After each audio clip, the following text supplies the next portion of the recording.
Hey, well, it's Jenny coming with an update. Well, yesterday I said I didn't know if I'd do another day of loading, and then I realized I needed to have my second day of loading.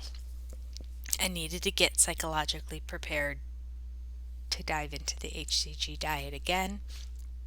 I had not been in that frame of mind, and I want this to be successful. So I did do another day of loading. Okay, I got on the scale today. I only gained 1 pound. But both of the last 2 days I had bowel movements, and the whole weekend was terrible eating and a lot of water retention. So I'm not like overly excited about that. It is what it is. My overall weight right now compared to when I ended that first round of HCG that we were all doing together is significantly different. So I am hoping that I can readjust and get back on track this week, and that I won't be too far off from where I was at the end of the last one after being on this for a week. So, I mean, that's kind of a lofty goal for me, but we'll see. That's my goal. That's my hope. That's my plan.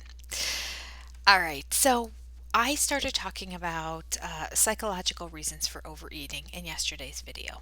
I named the 9 psychological reasons for overeating that I found in a blog post by Carrie Dahlgren online. So you can reference that if you want to.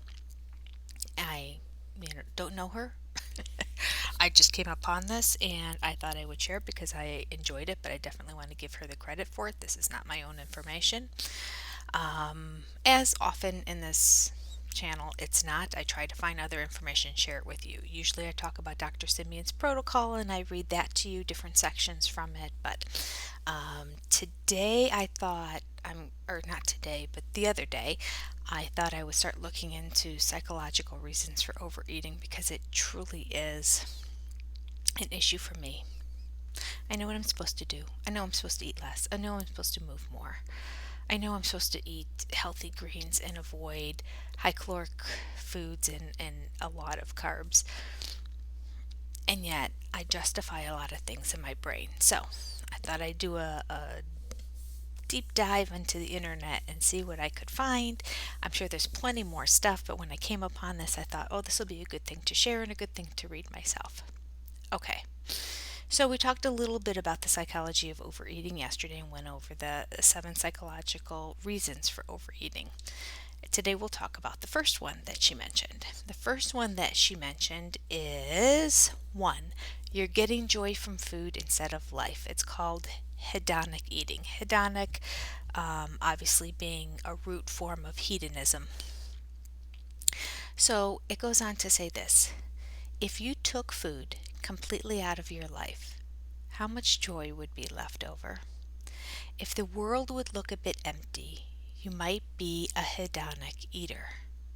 Hedonic eating involves eating for pleasure, and this type of eating can become compulsive because humans need joy. We're wired for it. While hedonic eating is really common, the good news is that it's the easiest place to start working. All you need to do is add a little more joy to your life outside of food. All right. If you are a foodie, she adds as a side note, then this is the first place to start working on yourself. All right. Hedonic eating. All right. I'm going to read a little bit more about hedonic eating now. What is hedonic eating? Most reasons why we want to eat past fullness are emotional. Hedonic eating, however, is a little different. It is biological. While emotional eating is an attempt to avoid something bad, buffering negative emotions, hedonic eating is an attempt to gain something good or pleasurable from eating. You might be a hedonic eater if you obsess over eating your favorite foods, the really good foods, not just the foods we feel meh about. If you can't seem to stop once you've started, And if you find yourself thinking about these foods all throughout the day, even if you're not hungry. Hedonic eating is compelled by the basic human desire for joy. When you don't have enough joy in your life outside of food, you will compulsively seek out pleasurable foods. If you find yourself inhaling a low quality meal, stress eating anything in front of you, then it's probably more emotional eating than hedonic eating. Also, it's important to know that most people are both emotional eaters and hedonic eaters. I was just going to mention that. Hedonism is rarely ever the only problem. It is a sucky combination, but don't worry, there are ways to overcome both. Quick summary: getting joy from inhaling supremely delicious food is hedonic eating. Stress eating doesn't apply. All right, I am going to stop it there for today. Oh, there's so much I could talk about here and what she's written, and then there's even more, but we will end it right there and just review and talk just briefly about what we've already discussed. And that is this concept of hedonic eating.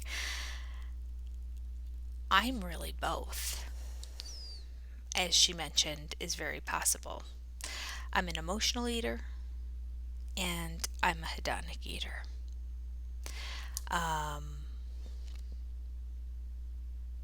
So, hedonic eating is something that brings you joy.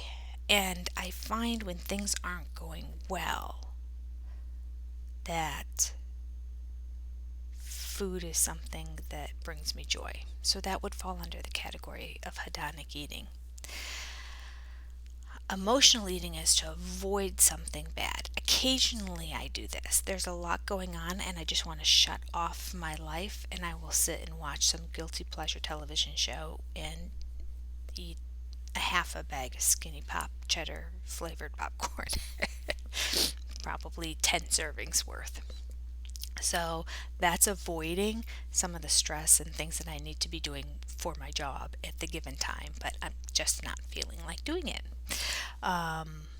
So I do that. I would say I'm more of a hedonic eater. It comes more from, and of course, they say emotional eating is different. Now, emotional eating is avoiding something, but hedonic eating is something. But to me, that seems emotional. So there's a fine line between the two, really, isn't there? But yeah, it does make me happy, and to keep going back and to not be able to stop when there's something that brings you so much joy. If it's a food I really love and I can't just eat a small part of it, I find myself keep eating and eating and eating. That falls under hedonic eating, and that is me. That's kind of why HCG works so well for me, because it's a complete removal from all those foods. I just tell myself I can't have any of it. Because when it comes to portion control type diets, I'm an ultimate failure, which is why I'm trying to do a deep dive into some psychological stuff. I don't do well with that. Once I got the taste of something good in my mouth, I do not want to stop. I do so much better just not putting it in my mouth to begin with and not having that taste, which is why the smells of good food in the house are so difficult and debilitating to me when I am on a diet. And even when I'm not on a diet, if I smell some good food like a toast or pizza or, like some of those wafting smells that are just, and of course you can tell they're all affiliated with carbs, but when I smell those, I instantly think, I want that. I want to go eat that. Yeah, no bueno, right? No bueno. That's not good. That's not good. All right, I'm gonna leave it there and let you just marinate on this too and see, are you a hedonic eater, or are you an emotional eater, or are you a little bit of both? And tomorrow we'll talk a little bit more and dive into some information she has in her blog about how to stop obsessing over food and knowing your triggers around food. Okay.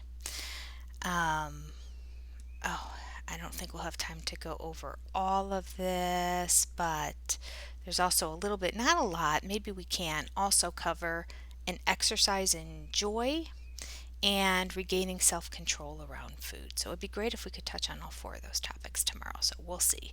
That's a lot. That's a lot to review, but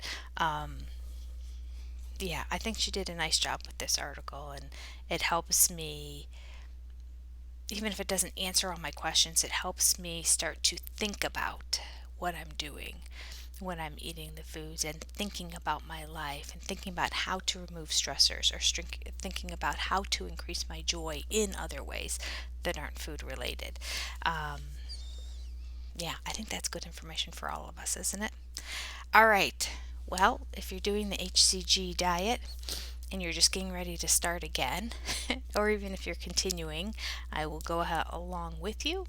Today will be my first day on protocol after 2 days of loading, and here we go again.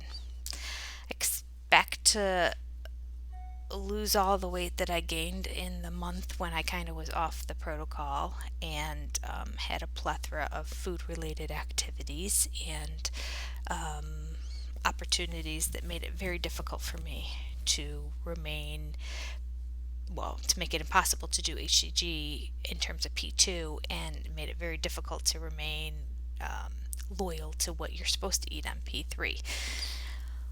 But no regrets, right? No regrets, because I lost all that weight in P2. Now, those circumstances that happened in this past month were going to happen no matter what. Had I not lost all that weight in P2 the first time around, then this month would have just been adding to where I was before. So I am personally okay with it. I am still below, like 10 pounds below where I was when I started, and that's a good feeling, and that's even with the extra weight that I put back on this month. So it's okay. It's okay. I think for me, it's a journey, it's a learning process, and if I can start getting my brain to constantly think about making the correct choices, then it will help me in these periods when I'm not doing HCG in P2 or phase 2. Which is why we're diving into psychological stuff now, because I think this topic that I'm talking about in like this next week of psychological factors is what causes me to crash and burn in between P2 cycles. All right. That's all for today. If you have anything to share or any nuggets of wisdom that you have learned along the way, please write them down below. And I'll be sure to share those with other people too, or anything that you found that was beneficial in this topic as well. And if you've been thinking about doing HCG and haven't taken the plunge yet, you have the drops or the patch or the injection sitting there, and you didn't know about it, do it right now. Let's do it together. We can start this off a journey together and see how we do. All right, that's all for today. I'll see you tomorrow. Take care. Bye.